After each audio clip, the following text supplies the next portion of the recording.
Olá pessoal, tudo bem? Hoje eu estou aqui para tratarmos sobre serviços públicos, parte 2.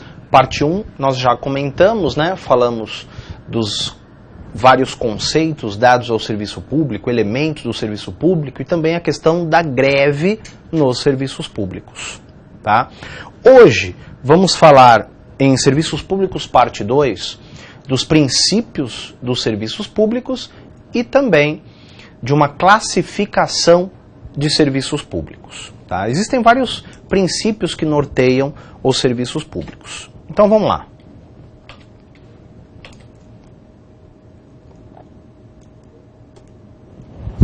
Princípios.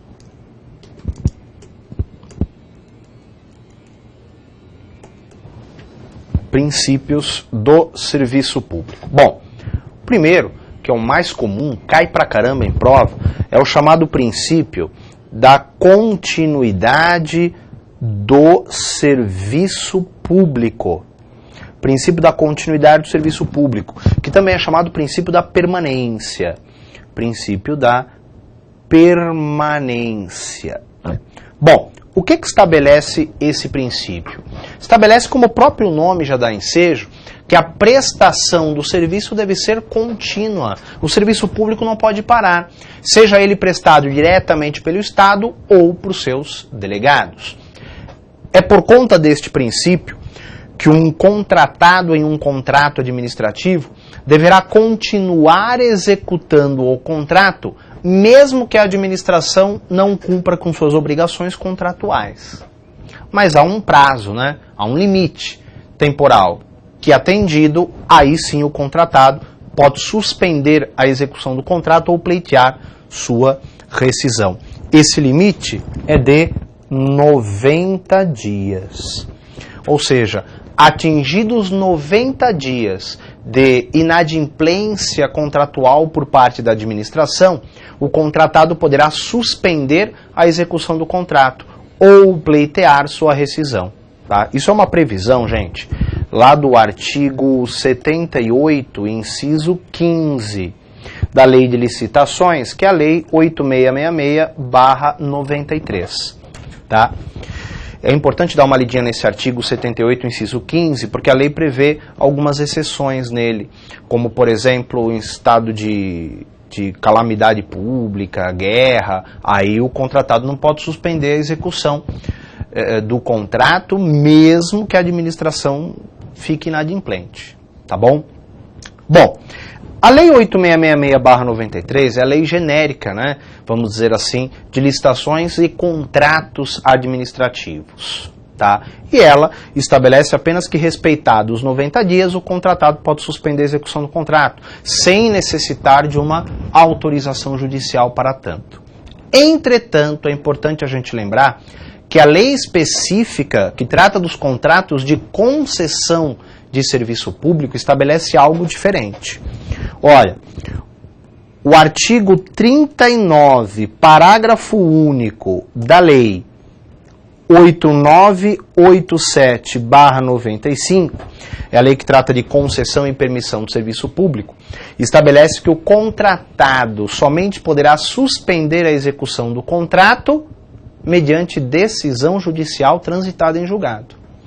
É isso mesmo que prevê o artigo 39, parágrafo único, que o contratado somente pode suspender a execução do contrato mediante decisão judicial transitada em julgado. Tá? Pera, agora eu fiquei confuso, cara. Pô, diante de uma questão, respeita os 90 dias ou tem que ter decisão judicial? Aí depende, né? Depende do que o enunciado da questão está dizendo. Se for um contrato regido pela Lei Geral 8666/93, aí respeita os 90 dias, atingidos os 90 dias, o contratado informa a administração que estará suspendendo a execução do contrato. Claro que o contratado terá direito de ser remunerado pelos 90 dias trabalhados, certo? Afinal de contas, ele trabalhou, ele prestou o serviço. Caso contrário, haveria enriquecimento ilícito por parte da administração. Tá certo? Entretanto, se a questão ela for uma questão relacionada ao contrato específico de concessão de serviço público, aí vai se aplicar a Lei 8987/95. Então, se for um contrato geral, regido pela Lei 8666, observa os 90 dias. Caso contrário, é necessária decisão judicial para que seja devida a suspensão do serviço público. Ok? Então você só vai ter que analisar isso. Se é um contrato geral ou se é um contrato específico regido pela lei 8987/95, que é a lei de concessão e permissão. Tá bom? Beleza. Outro princípio que eu quero analisar com vocês é o princípio da isonomia.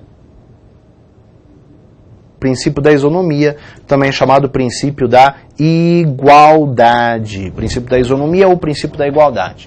Por este princípio, gente, o usuário do serviço público deve ser tratado com igualdade, né, de forma isonômica. A administração não pode discriminar os usuários do serviço público, deve tratar a todos de forma igualitária. Entretanto, a gente tem que levar em conta aqui a chamada igualdade real ou material. Que estabelece que os iguais serão tratados de forma igual e os desiguais de forma desigual nos limites de suas desigualdades. Tá? É a chamada igualdade real ou material. Então, os iguais serão tratados de forma igual e os desiguais de forma desigual nos limites de suas desigualdades. Tá? Um exemplo básico é o seguinte: por que os idosos têm atendimento prioritário nos serviços públicos? No atendimento dos serviços públicos. Ah, Pera, porque é lei. Sim, tudo bem. Mas você trazendo isso aqui para o princípio da igualdade real ou material, se encaixa perfeitamente. Então, eles são colocados numa situação diferenciada, portanto, terão um tratamento diferenciado. Tá certo? Por que as microempresas e empresas de pequeno porte recebem um tratamento favorecido? Porque são considerados diferenciados. Então, se eles são diferenciados, eles recebem um tratamento diferenciado. Tá? A súmula 407 do STJ, uma outra situação, estabelece a diferença na cobrança do serviço público, tendo por base faixas de consumo.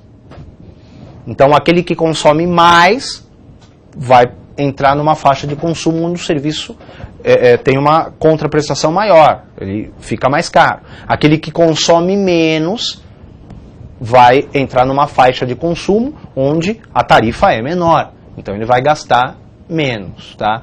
Então é a chamada igualdade real ou material. Os iguais serão tratados de forma igual e os desiguais de forma desigual nos limites de suas desigualdades. Tá legal? É a súmula 407 do STJ. Tá bom? Tranquilos? Beleza. Um outro princípio que eu quero comentar com vocês é o princípio da mutabilidade. Mutabilidade, também chamado princípio da adaptabilidade. Adaptabilidade. Gente, mutabilidade dá ideia de mudança, né? Adaptabilidade de se adaptar. Então aqui é o seguinte: a administração pública ela deve atualizar, modernizar a prestação dos serviços públicos de modo a atender a satisfação, de modo a satisfazer as necessidades coletivas. Tá? Então, conforme a sociedade vai evoluindo, a prestação do serviço público deve ir evoluindo para e passo. Tá?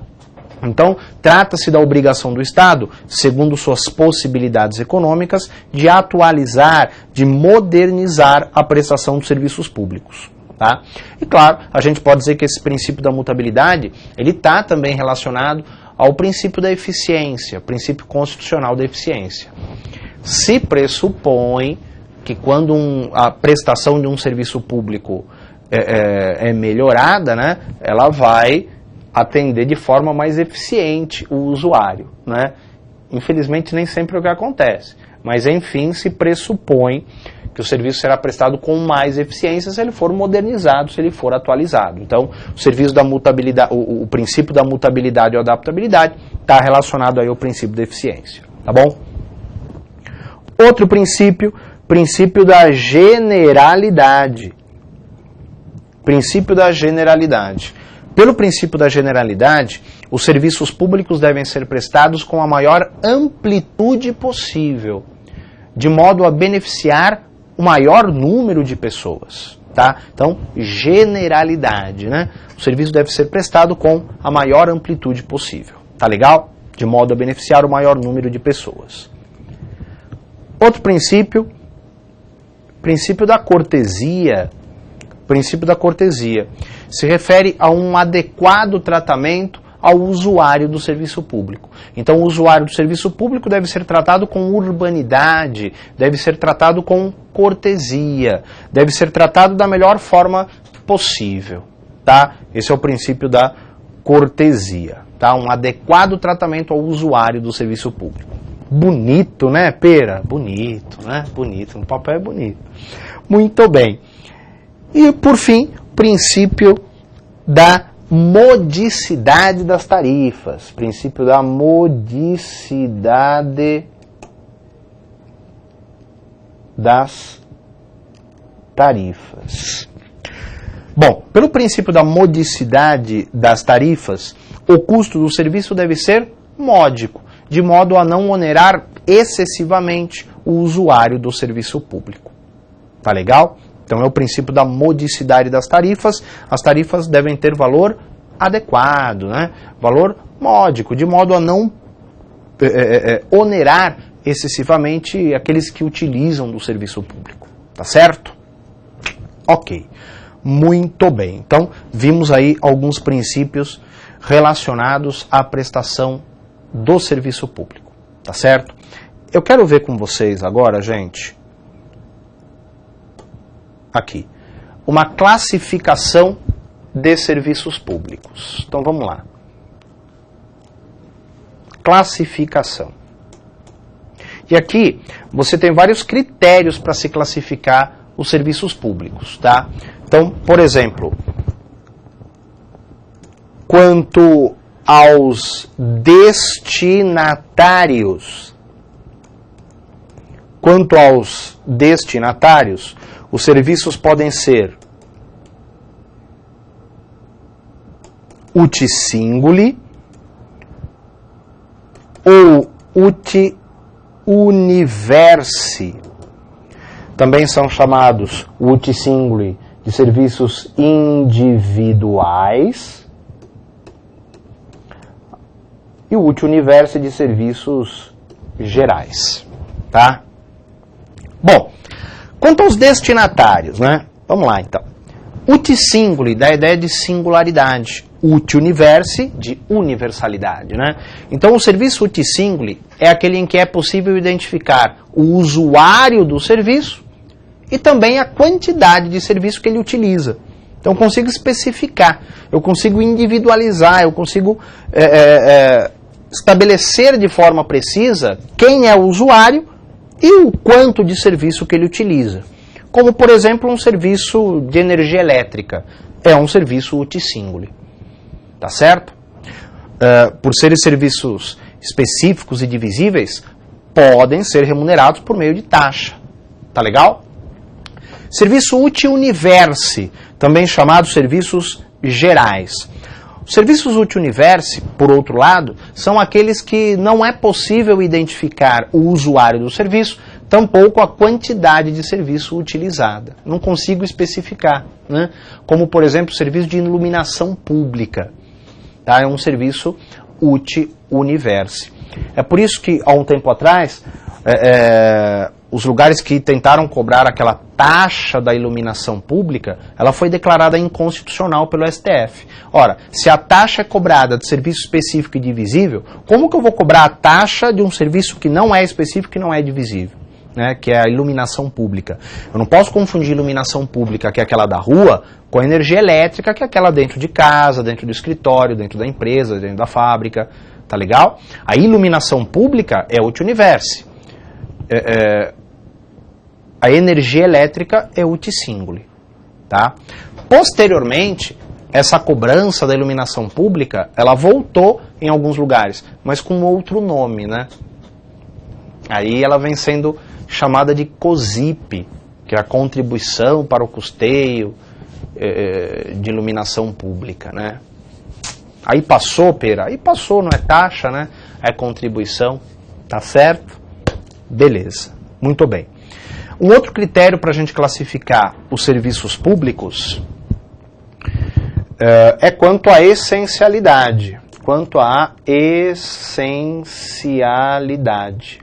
E quanto à essencialidade, os serviços eles podem ser propriamente ditos ou de utilidade pública. Tá? Propriamente ditos ou de utilidade pública. A diferença aqui é a possibilidade ou não de delegação do serviço público a terceiros. Se o serviço público admite delegação a terceiros, ele é propriamente dito. Tá? Como, por exemplo, o serviço de telefonia. O serviço de telefonia é propriamente dito, porque pode ser prestado por terceiro, né? Como o é. Né? Perdão, é justamente o contrário. Quanto à essencialidade, os serviços propriamente ditos são aqueles prestados diretamente pelo Estado e que não admitem delegação a terceiros, né? Como o serviço de segurança pública. Né? O serviço de segurança pública é propriamente dito porque não admite delegação a terceiro. Ao contrário do serviço de utilidade pública, esse sim pode ser prestado pelo Estado ou por seus delegados, já que podem ser prestados por terceiros, tá bom? E aí sim, por exemplo, o serviço de telefonia é um serviço de utilidade pública, né? Porque tanto pode ser prestado diretamente pelo Estado ou por delegados, tá bom? Então desculpa aí a falha, tá? Propriamente dito é prestado só pelo Estado, não admite delegação a terceiro. Exemplo, segurança pública. Serviço de utilidade pública pode ser prestado pelo Estado ou por terceiros, já que admite delegação. Exemplo, serviço de telefonia. Tá certo? Muito bem. Um outro critério, gente, seria quanto à titularidade. Quanto à titularidade, os serviços públicos podem ser divididos em federais, estaduais ou municipais. Federais, estaduais ou municipais. Vamos lá. Os serviços federais são aqueles de interesse nacional, tá? De competência da União, como, por exemplo, o serviço postal, o serviço de emissão de moeda, serviço de polícia marítima, né? Serviço de energia elétrica. Dá uma olhadinha lá no artigo 21 da Constituição Federal, tá certo? Os serviços estaduais são aqueles de interesse regional, de competência dos Estados-membros, como, por exemplo, serviço de gás canalizado, tá? Serviço de transporte coletivo de passageiros intermunicipal, né? Entre municípios diferentes. Intermunicipal é de competência do Estado, interestadual é de competência da União, tá? Olha, fica ligado no seguinte, o Estado ele tem competência residual na prestação de serviços públicos, tá?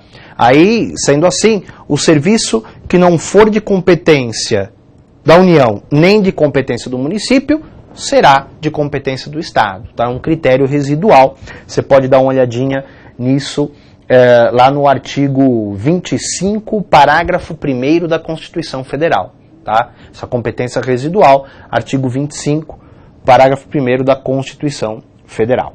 Tá legal? Beleza. Para o Distrito Federal, hein? Então, a Constituição não mencionou acerca dos serviços de competência do Distrito Federal, mas para a doutrina compete ao Distrito Federal os serviços atribuídos aos Estados-membros e também aos municípios, tá? Esse é o posicionamento do professor José dos Santos Carvalho Filho, ok? Muito bem. Serviços municipais.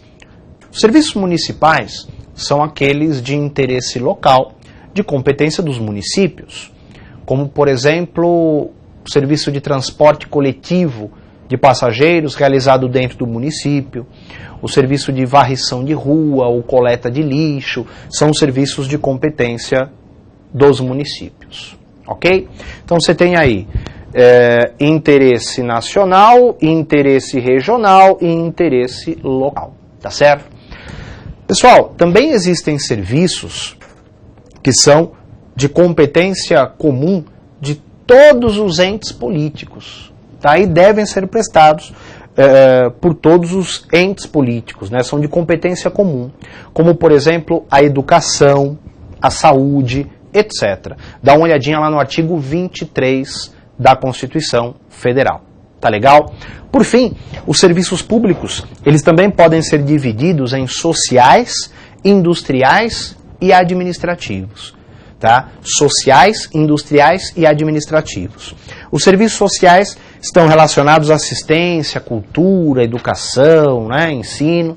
Já os serviços industriais ou comerciais são prestados pelo Estado ou por seus delegados para atender necessidades coletivas, podendo haver uma contraprestação em dinheiro pelo seu exercício, né? Por exemplo, energia elétrica, gás canalizado, etc. Tá? Já os serviços administrativos são aqueles que atendem a necessidades internas da administração, tá? Como, por exemplo, um serviço de vigilância de uma repartição, um serviço de limpeza de uma repartição, são chamados serviços administrativos. Tá legal? Pessoal, olha só, fica atento com o seguinte, existem serviços que, quando prestados pelo Estado, são considerados públicos, mas quando prestados pelo particular, não. Mas por serem de interesse público, são fiscalizados e autorizados pelo poder público. É o caso dos serviços de saúde, tá? Serviços de educação. Então, numa escola pública, você tem ali a prestação de um serviço público. Numa escola particular, não é um serviço público que é prestado ali. Tá? Um hospital público presta um serviço público. Um hospital particular não presta um serviço público. Ele está desempenhando ali uma atividade econômica, né? Ele visa o lucro. Mas por ser uma atividade de interesse coletivo, o poder público fiscaliza e o poder público deve autorizar essa atividade. Ok? Tá joia. Pessoal, muito obrigado pela atenção, sucesso aí para vocês nos concursos públicos. Aqui estão os meus contatos à sua disposição. Muito obrigado e até o próximo encontro. Tchau, tchau, gente. Valeu.